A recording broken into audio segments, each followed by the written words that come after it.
Hey everyone, welcome to another video. Today we're going to cover issue number 25 of X-Men and the follow-up to the shocking Hellfire Gala, which was written by the talented Gerry Duggan. But before we dive into the story, I want to ask you a favor. If you enjoy this video, please leave a like and a comment to help the channel grow. So with that said, this issue opens with Pryde talking to Susan on a park bench during the early days of Krakoa. All the way back when she first discovered that she couldn't pass through the gateways. Because during those uncertain times, Kate wasn't sure if she was even a mutant, and if she was a mutant then why was she so different from everybody else? But that was when her friend, Susan, reminded her that she was blessed with a gift from God. And it doesn't matter if she is or isn't a mutant, all that matters is that she remembers that God has a plan for her. So following the interaction, we skip a few weeks prior to the current day. With Kitty Pryde sneaking into Xavier's former gifted school in search of something she left behind long ago. Because while she slept, Orchis launched a false flag operation against humanity and laid the blame at the feet of the mutant nation-state, Krakoa. And following that, as we saw in the gala, Orchis attacked the event and massacred most of the mutants in attendance.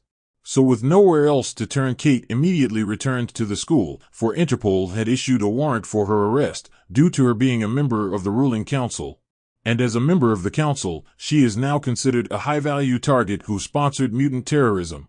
So with that said, Kate has gone by many names over the years, some of which being Ariel, Sprite, Captain Kate, and even the Red Queen, but see currently she could never use those names again due to everything that is going on. So the only option left is the one that is needed the most, Shadowcat. So with that said, we skip over to a week after the gala with Dr. Stasis reading a headline from the Daily Bugle saying mutant massacre. And while he is reading it he states, unfortunately, Orchis arrived at the island too late to help any of these humans, and when the bloodthirsty mutants were confronted with their superior forces they turned and fled. Then he goes on to say his name is Dr. Stasis and he wants to remind all of humanity that Orchis is continuing to roll out untainted alternatives to the lace Krakoan medicines. And Orchis stands ready to bring their righteous anger down upon the mutants should they attack again. But just because Krakoa was evil, some mutants didn't believe in Xavier's cult, like Firestar standing beside him. For Firestar was an invaluable part of our intelligence operation and a valuable spy against the mutants who deemed themselves to be gods. So with that said, Dr. Stasis told Firestar to demonstrate the gateway, which she complied, by showing everyone that Orchis have slammed the Krakoan gates closed forever, but they will keep it up to serve as a reminder. So just to ensure everyone's safety, Dr. Stasis goes on to say, in the vacuum left behind by S.H.I.E.L.D., Orchis has risen to the challenge of defending mankind. And they want everyone to know that despite their horrendous crimes, we at Orchis are treating the citizens of Krakoa with respect and dignity. And for those who wish to relocate to Mars are being given free rides. So with that said, we see a transport ship taking off with a mutant on board, with an Orchis guard bringing up how he is hearing there's a war on their new home planet. But just as he was saying that, we end up seeing Woofer running away. But anyway, getting back to Stasis' speech, he goes on to say, they're using their gene therapy to help bring mutants back into the fold of mankind, but unlike those who attacked us, we will not lie to you. We are brave enough to give you the bad news. Our security situation is tedious at best. Until Captain Krakoa and his Brotherhood are brought to justice for the outrageous murders of our politicians in Washington, we are all in danger. So in the meantime, Orchis will be vigilant and will not fail the world of man. For we have a planet to protect, and we need your help to do it. So in conclusion, if you see a mutant, say something. So following that speech, we skip over to an image with two sentinels flanking the White House from both sides, while Filong tells the president he understands the difficult position he finds himself in, for he is technically a Chinese national. And yet here, he sits invited as a private citizen to sit in the office of the most powerful man in the world. And because of that Orchis is grateful for his leadership, because by accepting their help, he sends a message to the rest of the world that Orchis is to be trusted.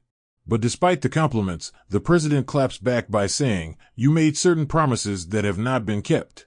Captain Krakoa attacked this nation and yet he is still on the run. And you and Orchis promise results.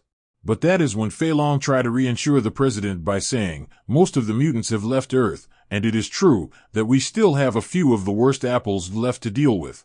And because of that, we have stationed those Stark Sentinels on your front lawn as an extra layer of protection. And as for Arakko, we also built a robust defense system on the moon to protect us, for when Mars attacks. But see, finally we deployed our war machines to the moon Phobos, which is directly above the red planet. So we can be sure we have total information awareness of any future potential battlefield. I know you're concerned about the lack of oversight, but let me promise you, mutants are being treated with dignity that they would not have afforded us. For the Henry Gyrich Center for Behavioral Studies on Randall's Island in New York is hardly a bad place.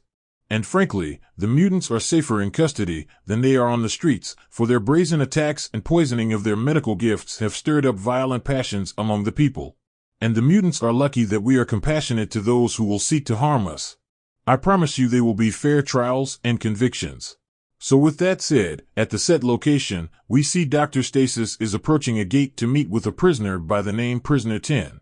And when he walks into the room, he lets it be known that he knows that he is awake.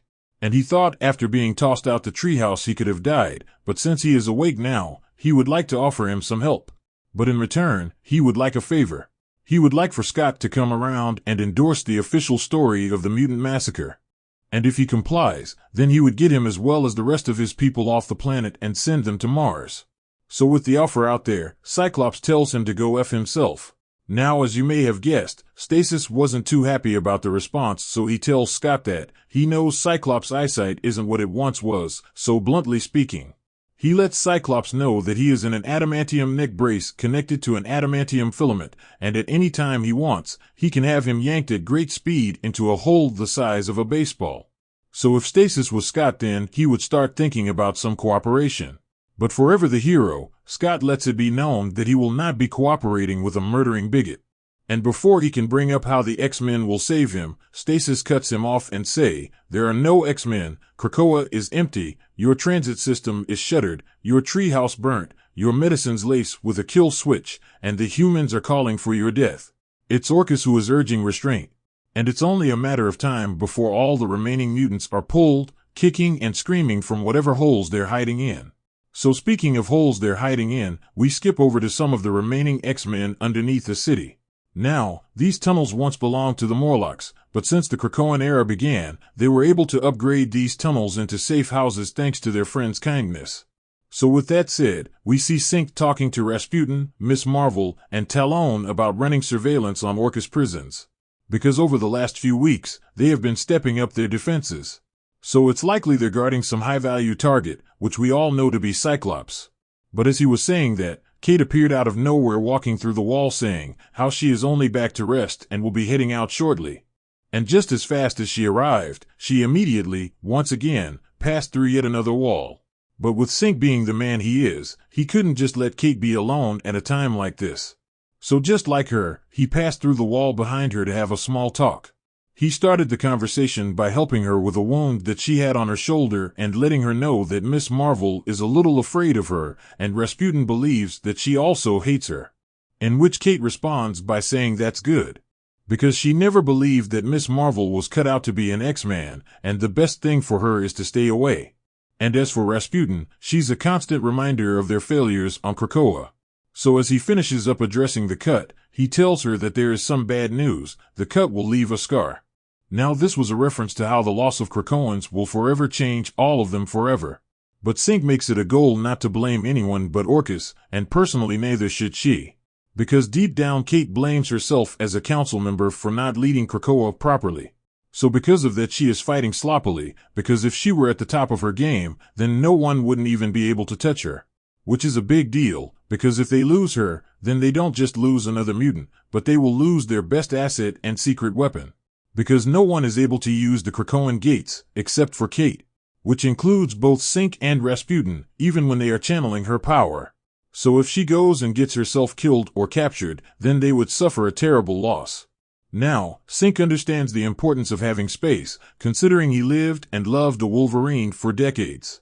But he needs her on his team, he needs her to conduct a census of mutants on Arakko, and he needs her to scout the Orchis strongholds.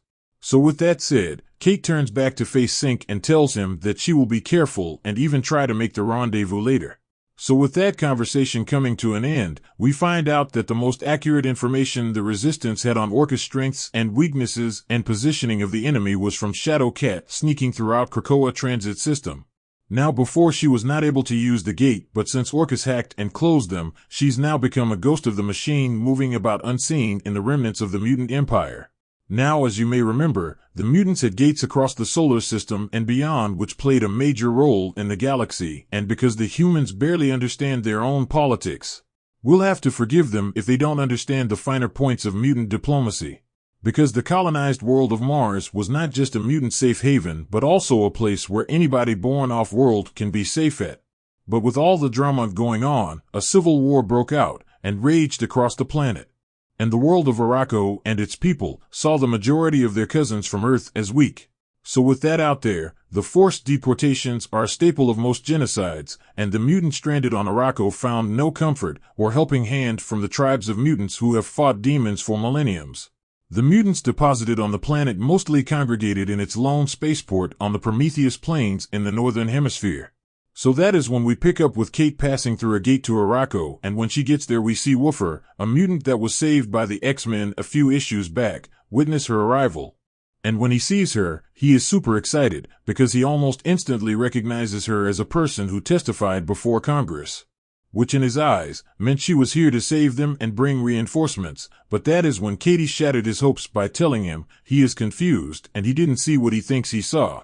So as he continued to claim he saw her, she makes an executive decision and pushes him into the wall and phased her sword into his body, and told him to compose himself and answer all her questions, and this sword that she ghosts into his chest will come out just as easy, otherwise things may get messy. So with him calming down, she let him know that she didn't expect anybody to notice her because her sole purpose for coming up here was to walk around and get a census of what mutants have survived the massacre and report back. So after he introduces himself, he lets it be known that he was saved by the X-Man a while ago. So she goes on to tell him that she is not gonna lie to him about what is going on, because the mutant population has been done dirty. And things are going to stay rough for a while, and don't expect things to change for some time. Because unfortunately, she is unable to phase anything through the gates for some reason, but she is here now and she could help him help everyone here. Because every mutant still standing after the massacre is now an X-Men, and it is up to them to save the day. And they can start doing that by finding a few friends of hers, Sunfire, Polaris, and Forge. Because if they want any way of turning the tables on this situation, then they will need their big guns back. So with that said, Kate gives Woofer a book and tells him to be a leader and keep everyone safe. Help will arrive, but she don't know when.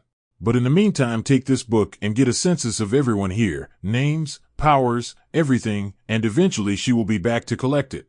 But at this very moment, she needs him to cause a distraction, so that all eyes will be on him as she makes her way back through the gates. Which was exactly what he did, by picking a fight with a giant Iraqi. So with Woofer on the job, we jump back a few weeks prior to the day of the gala. Because on that day, Forge was drinking and preparing himself to unveil his newest project at the Hellfire Gala to help humanity fight against homelessness.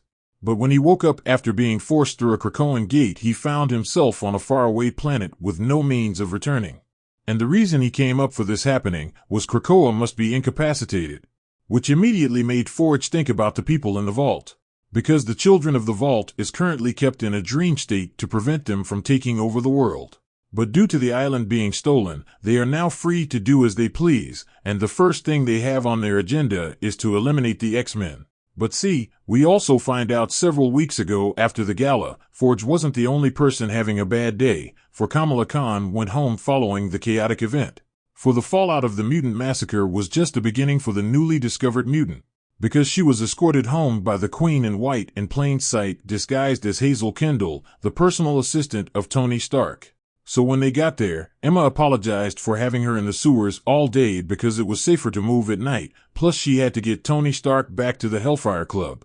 So upon getting there, Kamala, at first, was nervous about seeing her family because the last time they saw her she was dead, and because of that, she has no idea how to approach them and explain her return as well as mutant status.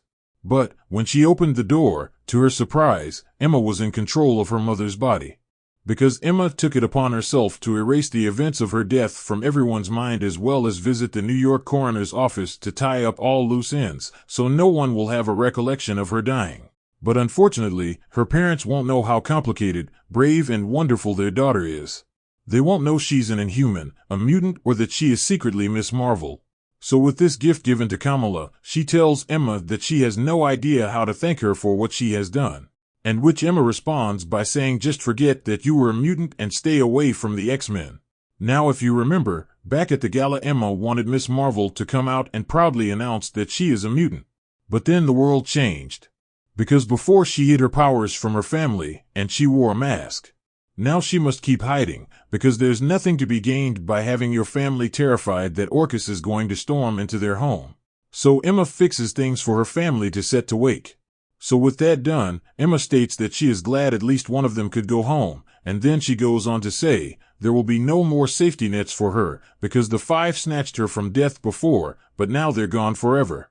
So fast forward to the present day, we see that Emma is still disguised as Hazel, is completely pissed off at Kamala. Because apparently Kamala did not listen to what Emma told her to do and stayed away. But that is when Miss Marvel apologized to Emma Frost and tells her that she appreciates the burden she took away from her family, but it's not right what has happened to the X-Men and to the mutants as a whole. So she'll be standing with the mutants and the X-Men even if she didn't have a X gene. So with Miss Marvel mind made up, Emma Frost tells her to be careful and don't underestimate the ruthlessness of their enemies. For the mutants have fallen before and perhaps they will live and fall again, but this time they were not alone. For Steve Rogers has reformed the Unity Squad of Avengers and the roster was skewed heavily with X-Men. Because Old Man Rogers knows the value of symbolism and optics. Now, the way they go about doing this is by never having their meetings in the same place and never having it last too long. And during these meetups the Avengers and X-Men routinely share their strategies and compare their notes and give each other hope. And it works so well that even Tony Stark's mood is improved by the Resistance meetings. Because his heart was turned to lead by watching helplessly as his Iron Man tech was assimilated into the mutant hunting Sentinels. But tonight it was the former Queen of Hellfire who was despondent. Because following the meeting, Emma Frost wanted to talk to Kate about what happened after she fell through the gates following the gala. Because after she fell to the gate, she ended up in Jerusalem Station surrounded by a platoon of Orchis guards. Now, these guards were here to watch and facilitate the mutants' exit through the gate to ensure everything goes according to plan. And once the last mutant went through the gate, Orchis soldiers were under the assumption that the gate was permanently closed until Kate fell through. So with a mutant before them, they immediately go for their radios to call it in to see what's going on, but that was when Kate quickly stops them by phasing her hand through the radio, cutting communication. So with the radio dead, Kate goes on to tell all the Orchis soldiers that she killed the radio, but she don't want to kill any of the people around despite them being the one to start the war. So she offers them a chance to surrender and promise them that they will be treated well. So with the offer on the table, the soldiers take a minute to look at her before they burst out in laughter. Because they knew she was a high-value target who was on the Quiet Council that was trained by Xavier. So as the soldiers burst out in laughter, Kate let them know that they were worried about the wrong teacher.